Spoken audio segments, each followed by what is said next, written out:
let's talk beef cattle. All right, prices in the U.S. are higher than they've been in many, many years. In many parts of the country, higher than they've ever been before. So we ask ourselves, why are the prices so high? And of course, weather has some to do with it. And of course, grain prices have gone back down now, so that's helping out some. But one of the main reasons that cattle prices are so incredibly high is because the cattle herd and population in the U.S. is lower than quite possibly it's ever been in the U.S., or certainly in many, many years.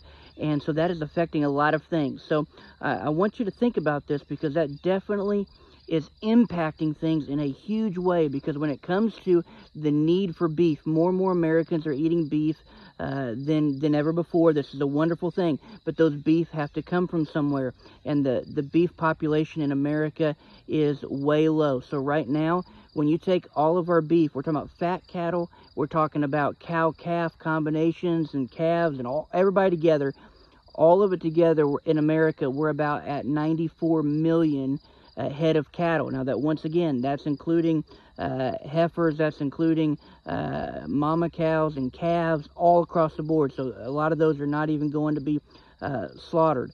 So 94 million thereabouts in the U.S.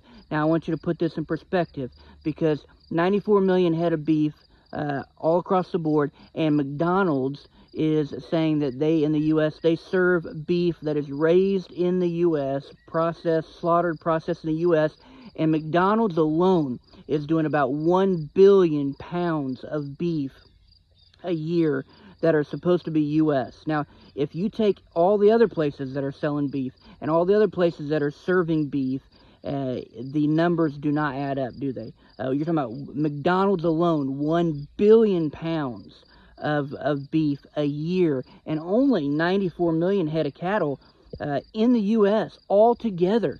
So we've got some major problems here. When you look at grass-fed beef, and when you look at, you go into the grocery store and you look at packages that say grass-fed beef, and it's supposed to be raised right here in America, but if you look at it, 80 to 85% of the grass-fed beef that claims to be raised here in America is not raised here in the United States of America. So another reason why it's very important that you know where your beef is coming from and who raised it. Because I'm telling you, there's no way to confirm or verify on some of this stuff. And look, not everyone has integrity, not everyone is honest. So we have coming up in the next year and a half, I think beef prices are going to stay high.